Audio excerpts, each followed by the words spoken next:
안녕하세요. 여러분의 삶이 눈부시게 빛나길 바라는 루나펄스입니다. 오늘은 어른의 말공부 책을 소개해 드리겠습니다. 지은이는 사이토 다카시, 옮긴 사람은 황미숙, 펴낸 곳은 비즈니스북스입니다. 저자 사이토 다카시는 수백만 독자들의 인생 멘토이자 베스트셀러 작가입니다. 지은 책으로는 메모의 재발견, 잡담이 능력이다, 50부터는 인생관을 바꿔야 산다, 내가 공부하는 이유, 혼자 있는 시간의 힘, 곁에 두고 읽는 니체 등 다수가 있습니다. 똑같은 말을 하더라도 일과 관계가 술술 풀리는 사람이 있는 반면 쉽게 미움을 받게 되고 오해를 사게 되는 사람이 있는데요. 이 차이는 바로 말 습관 때문입니다. 말의 내용만큼 중요한 것이 말 습관이라고 하지요. 특히 습관적으로 사용하는 말투는 말하는 사람의 품격을 드러내고 관계 내공을 여과 없이 보여주는 척도입니다. 말은 말하는 사람의 인품을 투명하게 비춰주는 거울과도 같기에 나이가 들수록 격을 높이는 말 공부가 필요하지요. 이 책은 단순히 말솜씨가 좋아지는 비법을 담은 책이 아니라 사람마다 자신이 갖고 있던 말 습관에 대해 성찰해 보게 하고 상대의 입장에서 말하고 지혜롭게 소통하는 어른의 말하기가 어떤 것인지를 친절하게 설명해 주고 있습니다. 총 6장으로 되어 있는데요. 1장, 사소한 말버릇이 당신의 얼굴이 된다. 2장, 좋은 관계는 거절의 순간에도 만들어진다. 3장, 사람을 움직이는 리더는 변화율을 읽는다. 4장, 말 잘하는 사람은 타이밍을 놓치지 않는다. 5장, 온화하게 말할수록 말의 힘은 더 강해진다. 6장, 품격 있는 한마디로 관계 내공이 드러난다입니다. 이 중에서 몇 군데 골라 낭독해 드리겠습니다. 오늘도 책과 함께 편안하고 따스한 시간 되시기 바랍니다.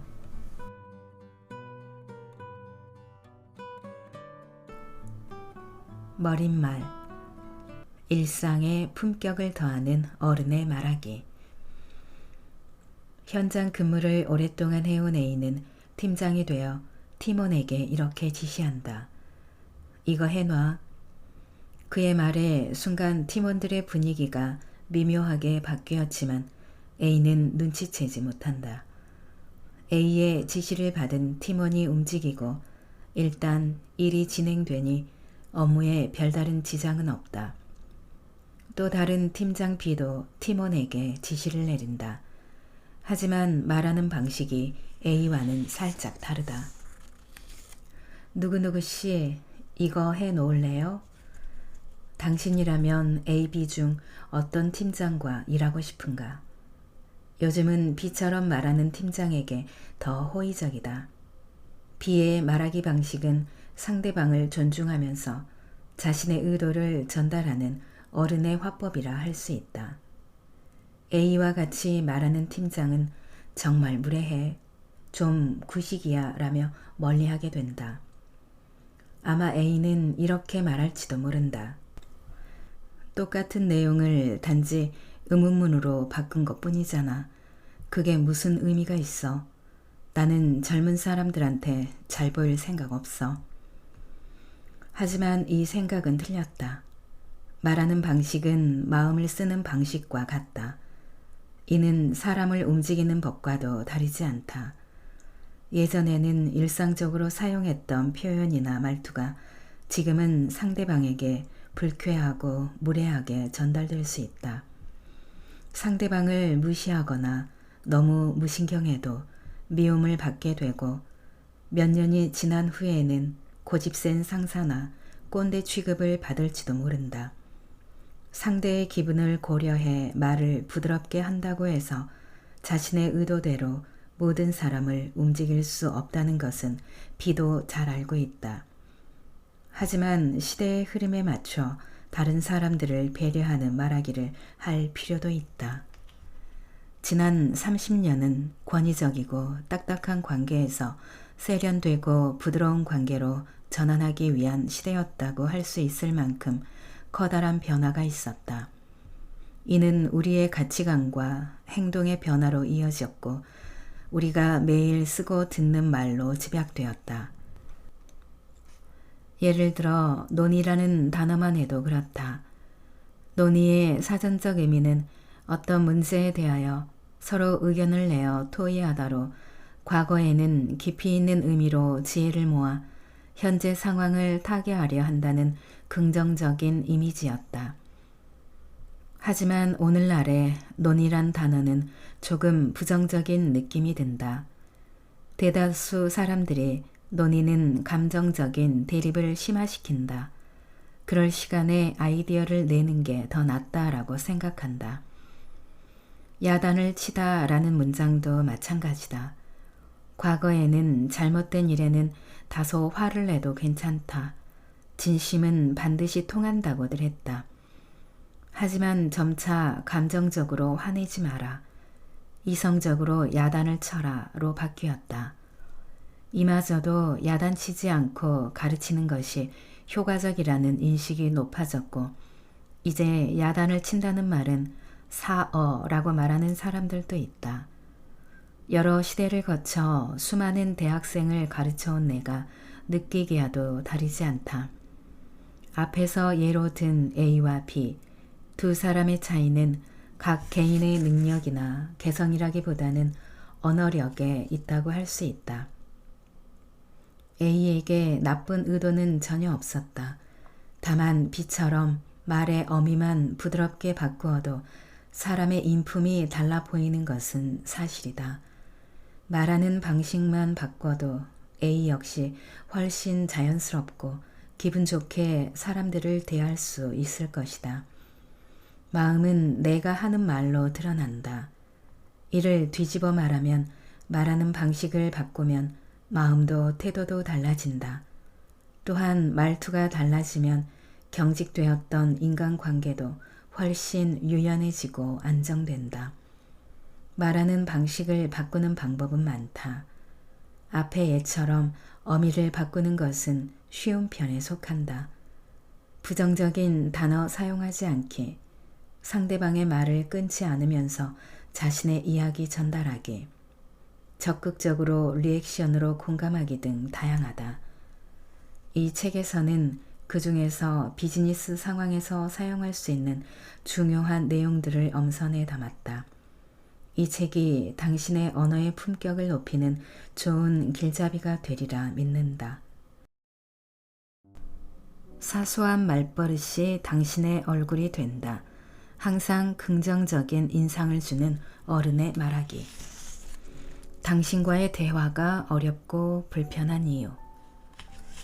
말주변이 없는 것도 아닌데 종종 대화가 통하지 않거나 상대방에게 보이지 않는 벽을 느낀 적이 있는가? 내 이야기가 제대로 전달되지 않는다. 의견 대립으로 상대방과 어색해지는 일이 잦다. 젊은 사람들과의 대화가 특히 어렵다. 이러한 문제는 대체 왜 생기는 걸까? 주된 원인은 아마도 주위 사람과의 대화법에 균열이 발생해서일 것이다. 세대나 성격 차이로 미묘하게 균열이 생기는 것은 당연하다. 하지만 이런 일이 거듭되면 상대방은 말이 안 통하는 사람이네. 나랑 가치관이 너무 달라. 나이 차이가 많이 나지도 않는데 정말 꼰대구나 하고 더 이상 관계를 발전시키거나 대화를 할 필요성을 못 느끼게 된다. 이를 해결하려면 우선 균열을 알아차려야 한다. 말은 자기도 모르게 내뱉기 마련이라 스스로 인지하지 못하면 고칠 수 없다. 균열이 생긴 것을 깨달았다면 최근 크게 달라진 대화 방식이나 가치관에 맞춰 잘못된 습관을 고치고 말하는 방식을 조금씩 교정하면 된다. 이렇게 하면 생각보다 쉽게 좋은 인상과 신뢰감을 주는 어른의 화법을 익힐 수 있다. 어려운 훈련이 아니니 당장 실천해보자. 우선 그런데, 하지만, 그렇다고는 해도, 아니, 그게 말이야 등의 역접 표현을 사용하지 않도록 하자. 역접으로 자신의 이야기를 연결하기보다 요즘은 상대의 의견에 우선 긍정하면서 이야기를 진행한다. 하지만 말이야를 자주 쓰면 대화가 막히는 기분이 들고 상대방은 짜증을 느끼게 된다.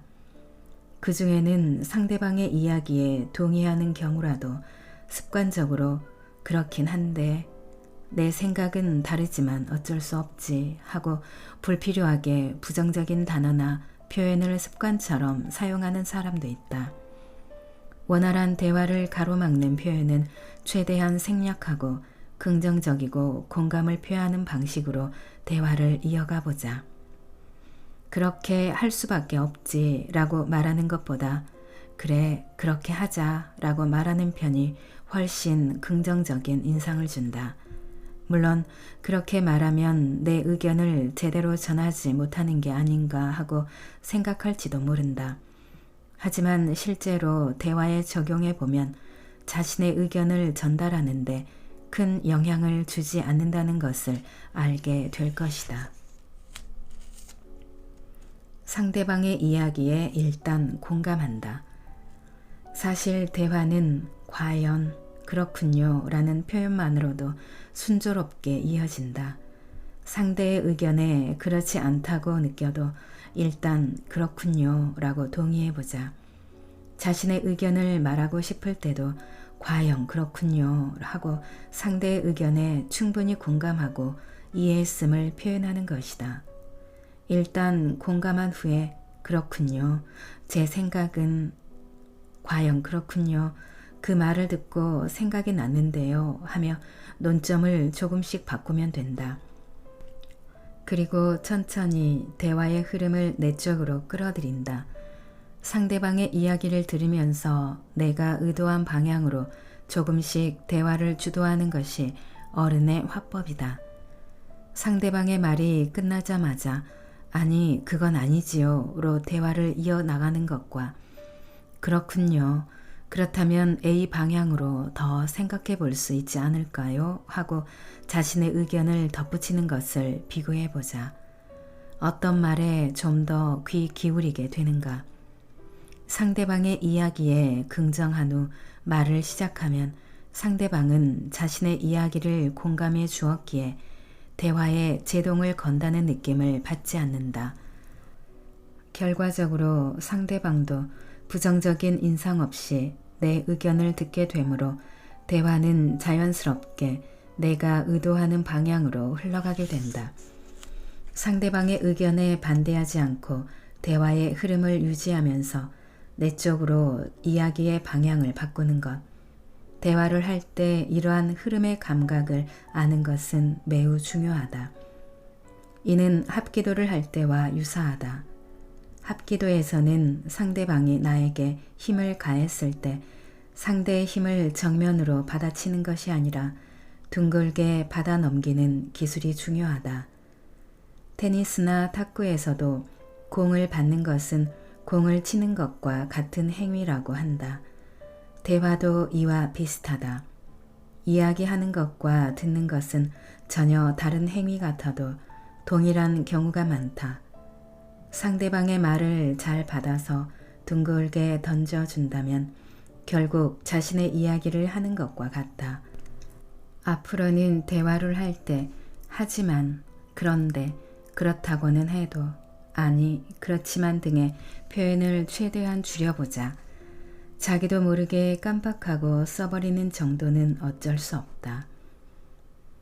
하지만 사용하지 않겠다고 마음먹으면 부정적인 표현을 훨씬 줄일 수 있다. 이 점이 중요하다. 몇 번만 해보면 대화가 좀 더 부드럽게 이어지는 것을 실감할 수 있을 것이다. 그리고 여기에서부터 굳이 강하게 말하지 않아도 자신의 말의 힘이 저절로 점점 더 강해지는 것을 느낄 수 있을 것이다. 부정적인 내용일수록 표현은 긍정적으로, 부정적인 표현을 의식적으로 긍정적인 표현으로 바꿔 말하는 것은 품격 있는 어른의 말하기를 위한 좋은 방법이다. 예를 들어 업무를 하다 보면 함께 일하는 팀원에게 그런 것도 못해? 이래서야 일을 맡길 수 있겠어? 라고 말하고 싶은 생각이 치밀어 오를 때가 있다. 하지만 꾹 참고 절대 입 밖으로 내지 말자. 한 호흡 쉰 후에 이렇게 긍정적인 방향으로 바꾸어 말해보자. 이렇게 하면 더 잘 될 거야. 이런 것도 못해서야 앞으로 일을 맡길 수 있겠어? 라는 말에는 부정이 이중으로 들어가 있다. 과거에는 이런 식으로 상대방을 질타하는 것도 격려라고 여기기도 했다. 나는 그런 시절부터 인간은 부정적인 말과 긍정적인 말 중 어느 쪽을 들었을 때 더 성장할까라는 의문에 대학에서 강의를 하면서 여러 가지 실험을 해보았다. 결론적으로 시대가 바뀔수록 긍정적인 말을 들었을 때 의욕이 생긴다고 반응하는 학생이 많았다. 부정적인 말을 듣거나 혼날수록 더 위축되고 잘해보자고 하는 마음이 불타오르지 않는다. 마음이 여린 사람들이 늘어난 것이다. 여기서 마음이 여리다는 표현을 마음이 쉽게 꺾인다는 뜻으로 받아들이지는 말자. 이것이야말로 부정적인 사고로 이어지는 지름길이다. 긍정적인 말이 환영받는 시대임을 직시하는 것이다. 마음이 다치지 않도록 좀 더 긍정적으로 표현하려고 노력하는 것이 어른의 태도다. 구체적인 예를 들면 무뚝뚝한 사람에게 자신만의 생각이 분명한 타입이군.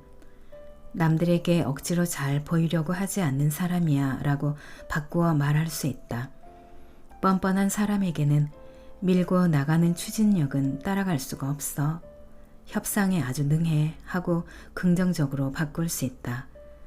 언제나 긍정적인 태도로 말하려고 노력해야 한다.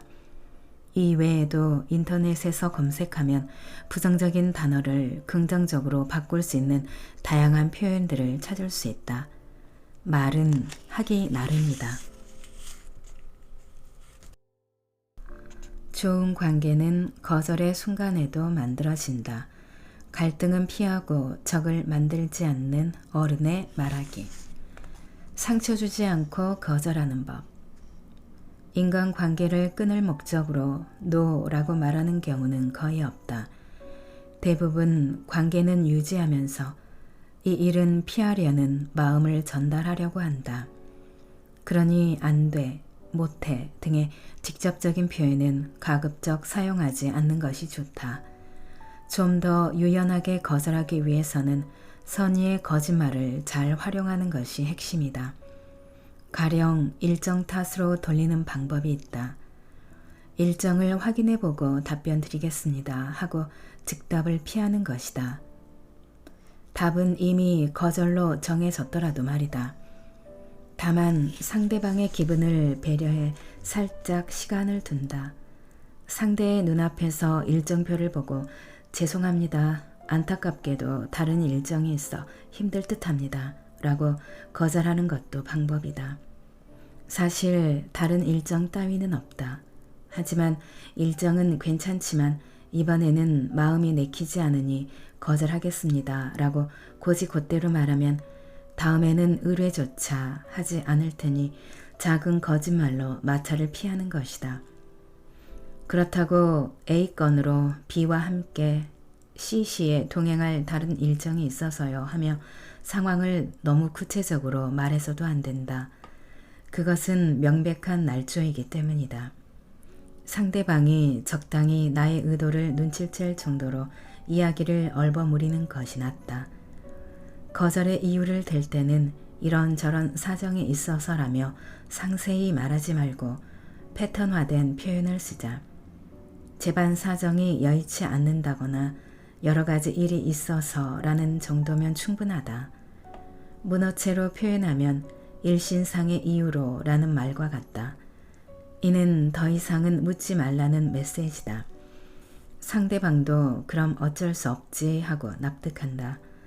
이런저런 사정을 상세히 말해버리면 상대방이 그런 이유라면 날짜를 바꿔볼까요? 라고 말할 수도 있고, 그렇다면 거절하기가 어려워진다. 거절을 당했을 때도 그렇군요, 알겠습니다 하고 가볍게 넘기는 것이 매너다. 그래야 다음번에는 부디 잘 부탁드립니다 라는 말을 주고받는 관계로 이어질 수 있다.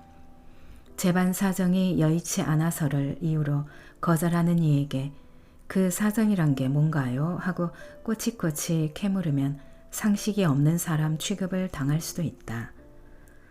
사생활에서도 다르지 않다. 예를 들어 이혼했습니다 라는 말을 들으면 그렇군요, 힘드셨겠습니다 하고 응하는 것이 매너다. 아주 친한 사이가 아닌 이상 성격 차이인가요? 가치관이 안 맞아서요? 설마 돈 문제로 헤어진 거예요? 라고 묻는 것은 몰상식한 태도다. 설령 그러한 요인을 눈치챘더라도 드러내지 않고 힘드셨겠습니다 정도로 끝내야 한다. 온화하게 말할수록 말의 힘은 더 강해진다. 결정적인 순간에 상황을 주도하는 어른의 말하기. 가벼운 압박으로 아이디어를 끌어내는 법. 좀처럼 아이디어가 나오지 않는 사람에게는 두 가지가 부족하다고 보면 된다. 첫 번째는 연습이고 두 번째는 주인의식이다. 당면한 문제를 해결해야 하는 당사자로서 아이디어를 내야만 한다는 가벼운 압박이 있으면 아이디어는 더 잘 나온다. 그렇다고 당신은 문제를 해결할 의지가 없다며 지적한다면 분위기만 험악해질 뿐 상대방에게서 좋은 반응을 끌어낼 수 없다. 오히려 가벼운 압박을 가하는 편이 훨씬 빠르다. 나는 대학에서 강의할 때 학생들에게 살짝 압박을 주어서 아이디어를 내도록 했다. 가령 이 글에 제목을 붙이세요 라는 주제로 아이디어를 모으는 것이다. 여기 30명이 있군요. 모두 일어서세요. 아이디어를 말한 사람부터 앉으면 됩니다. 가급적 아이디어가 중복되지 않도록 하세요. 이런 식으로 가벼운 압박을 준 다음 일단 30초 동안 생각해 보세요 라며 생각할 시간을 준다. 순간 압박을 느끼는 두뇌는 30초 동안 회전율을 단번에 끌어올리기 때문이다. 좀 별로다 싶어도 주저하지 말고 말해보세요. 촌스러운 제목이 인기를 끄는 경우도 있으니 일단 말해보는 것이 중요합니다 하고 격려하면 아이디어를 말하는 학생들이 나오는 속도가 더 빨라진다. 자, 아이디어 있는 사람? 하고 물으면 몇 명이 손을 든다. 선착순으로 5명을 지명하고 화이트보드에 5가지 아이디어를 적는다. 그런 다음에 또 다른 5명의 아이디어를 듣고 적기를 반복한다. 화이트보드에 20개 정도 제목이 나열되면 아이디어를 내는 일이 꽤 고역스럽다. 그러니 마지막에는 이미 나온 아이디어와 비슷해도 괜찮다며 조건을 완화한다. 그러면 한 명도 남김없이 아이디어를 낼 수 있다. 몇 분 만에 전원의 아이디어를 모았으니 이 중에서 가장 좋은 것을 고르라고 한 후 첫 번째 주제에 대해서 강의를 마친다. 그리고 다른 주제를 놓고 동일한 과제를 되풀이한다. 제한된 시간 동안 이런 연습을 반복한다. 이렇게 반복하면 학생들은 아이디어를 내는 일에 익숙해진다. 어떤 주제든 아이디어를 낼 수 있다는 자신감이 생긴다. 처음에는 아이디어를 내기 힘들어하던 학생들도 자신에게서 생각보다 좋은 아이디어가 나온다는 것을 깨닫는다.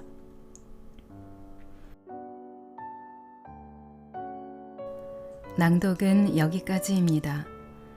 여러분의 구독과 좋아요, 댓글은 저에게 큰 힘이 되는 거 아시죠? 오늘도 끝까지 들어주셔서 감사합니다.